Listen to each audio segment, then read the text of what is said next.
পারিবারিক বিবাদের জেরে এক মহিলাকে হেনস্থার অভিযোগ, আর তারপরেই অভিযোগ জানাতে থানায় ছুটলেন মহিলা। এরপরেই ওই মহিলার বাড়িতে হানা দেয় দুষ্কৃতী দল, চলে ভাঙচুর।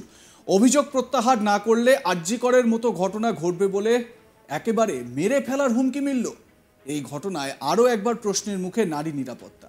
মালদার চাঁচল থানার অন্তর্গত একটি গ্রামের ঘটনায় ব্যাপক চাঞ্চল্য ছড়িয়েছে। আসলে ঘটনার সূত্রপাত কিভাবে সেটা আগে খোলসা করি।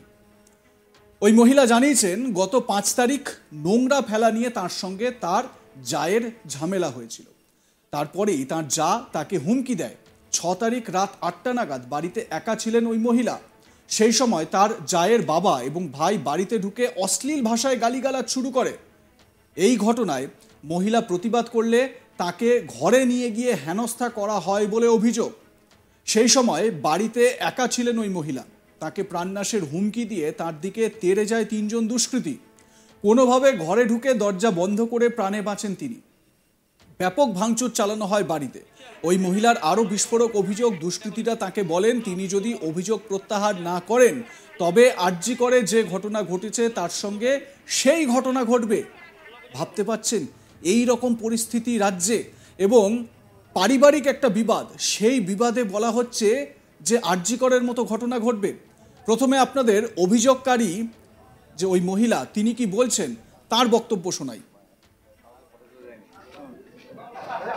আমার অভিযোগ হচ্ছে, আমাদের পারিবারিকভাবে একটা সমস্যা তৈরি হয়েছিল। সেই সুযোগে আমার যা তার বাবার বাড়িতে ফোন করে তার ভাই এবং বিভিন্ন লোককে ডেকে আমার সঙ্গে বিভিন্ন হুমকি কিংবা আমার শরীরের করেছে, আমাকে হুমকি দিয়েছে, তোকে প্রাণে মারবো, আরজিকরের মতো করব, কেউ আমাকে কিচ্ছু করতে পারবে না। এটা কবে বলে? 6 তারিখ রাত্রেবেলা। আচ্ছা, তারপর আবার 7 তারিখ রাত্রেবেলা আবার 3 জন ব্যক্তি আমার বাড়িতে এসে আবার আমার সঙ্গে খারাপ আচরণ করেছে। তারপর তার ভয়ে আমি ঘরের দরজা বন্ধ করে দিয়েছি। বাড়ির বাইরের জিনিসপত্রগুলো ভাঙচুর করেছে, আমার ঘরের মধ্যে দরজায় করেছে, আঘাত করেছে দরজায়। তারপরে আমি চিৎকার করেছি, চিৎকার করার পর লোকজন জড়ো হয়েছে। তারপরে অভিযোগ করেছেন থানায়? হ্যাঁ, আমি অভিযোগ করেছি। প্রথম দিনের অভিযোগ করলেন, তারপরে কি দ্বিতীয় দিনের এই ধরনের আক্রমণ? হ্যাঁ। আচ্ছা, এর পিছনে কে জড়িত রয়েছে? আমার জায়ের ভাই রমজান আলী। আচ্ছা, ও কি করে? ও হসপিটালে কাজ করে। আচ্ছা, বলছি যে কি হুমকি দেওয়া হয় মূলত আপনাকে? আমাকে হুমকি দেওয়া হয়, তোমাকে প্রাণে মারবো, তোমাকে আরজিকরের মতো করে তোমাকে রেখে দিব, রাস্তাঘাটে তুমি বাড়াতে পারবে না, এমনি করব অমনি করব, বিভিন্ন হুমকি দিয়েছে। আমার কাপড় চোপড় করে দিয়েছে। আচ্ছা, কি চাইছেন এখন? আমি নিরাপত্তা চাই। এবং এই যে দোষীরা যারা আপনার সাথে এই ধরনের ঘটনা ঘটালো, তাদের কি শাস্তি হবে এটা চান? হ্যাঁ, আমি চাই। অভিযোগ করেছেন, পুলিশ কি বললো? পুলিশ বলছে তাদের বিরুদ্ধে ব্যবস্থা নিবে। এই ঘটনায় বিজেপির দাবি মেয়েরা সুরক্ষিত নয়। যে মহিলা থানায় কেস করে আসার পর সন্ধ্যায় তার বাড়িতে দুষ্কৃতীরা গিয়ে হুমকি দিচ্ছে, বলছে আরজিকরের ঘটনা ঘটবে, কতটা এদের মধ্যে সাহস। জানা যাচ্ছে যে ছেলেটা হুমকি দিচ্ছে সে আবার স্বাস্থ্যকর্মী। কোন রাজ্যে আমরা বাস করছি? বিজেপি নেতা, স্থানীয় বিজেপি নেতা কি অভিযোগ করছেন শুনুন।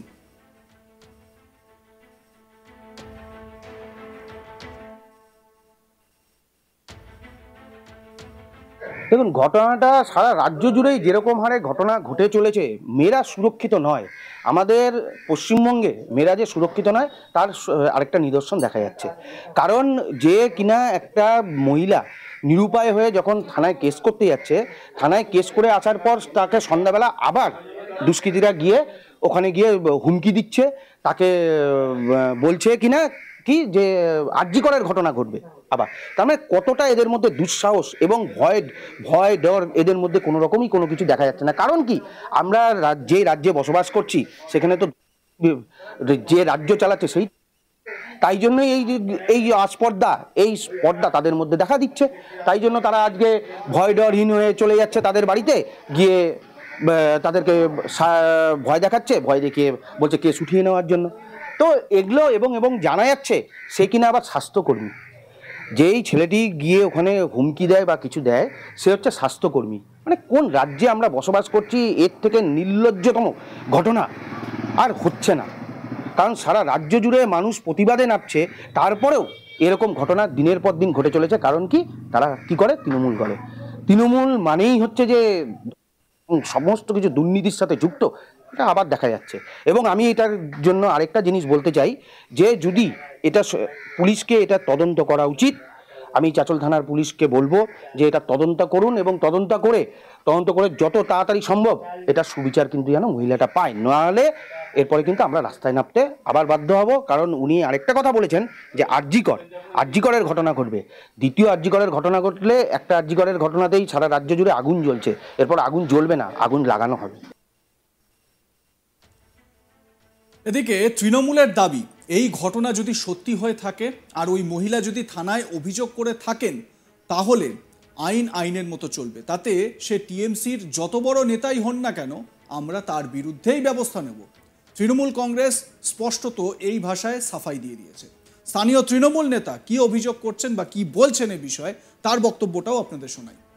সত্যি হয়ে থাকে এবং মহিলা যদি সত্যি থানায় কমপ্লেন করে থাকেন, তাহলে আইনের ব্যবস্থা নেবে, আইনের পথেই চলবে। সে তৃণমূলের কর্মী হোক আর তৃণমূলের বড় নেতাই হোক, মহিলাদের পাশে এবং নির্যাতিতার পাশেই আমরা থাকব। যদি সে প্রকৃত দোষী থাকে তার বিরুদ্ধে আইন পদক্ষেপ নেবে, আমরা তার বিরুদ্ধেই যাব, সে যতই বড় তৃণমূলের নেতা হোক বা যাই হোক। নির্যাতিতা ওই মহিলা এই নিয়ে 3 জনের বিরুদ্ধে চাঁচল থানায় অভিযোগ দায়ের করেছেন। এই নিয়ে পুনরায় থানায় অভিযোগ দায়ের করেছেন ওই মহিলা। যদিও অধরা দুষ্কৃতীরা, প্রশ্নের মুখে নারী নিরাপত্তা। তবে ওই নির্যাতিতার স্বামী তিনি কি বলছেন, তার কি বক্তব্য, শুনুন একবার। ঘটনাটা হচ্ছে, আমি বাড়িতে ছিলাম না, আমি টোটো চালাচ্ছি, আমার টোটো ভাড়া ছিল। আমার বাড়ি থেকে ফোন করলো আমার বউ যে এরকম ব্যাপার, হাড়দারকাল লোকছে মারপিট, আমাকে মারার জন্য 3 জন এসছে, ওরা আমাকে ধমকি দিচ্ছে। এবার ওটা হয়ে গেল, হবার পর তারপরে হুমকি দিচ্ছে যে তোমাকে মার্ডার করব, আরও অনেক রকমের কথা বলেছে, নেতা ফেতা। এটা পরে মুখ থেকে শুনেছি রমজান বলেছে। বাড়িতে ভাঙচুর করা আছে, সব ফটো করানো আছে, সব। কে ভাঙচুরটা করলো? ভাঙচুরটা ওরা 3 জনে করেছে। আমার বউ প্রচুর একদম একরা হয়েছে, ডরে গেছে। ও বাড়ি থেকে ঘরের ভিতরে সবাটা দিয়ে গেটটা বন্ধ করে রেখেছে। তারপরে ওরা হুমকি দিয়ে আজকে এখান থেকে যাব। আর ভাঙচুর হয়েছে আমার মায়ের ঘরে, আমার বাইরে যেগুলো চেয়ার ফেয়ার ছিল সব ভাঙচুর করে একদম শেষ করে দিয়েছে। তো বর্তমানে আপনার স্ত্রী কতটা আতঙ্কিত? তো খুবই।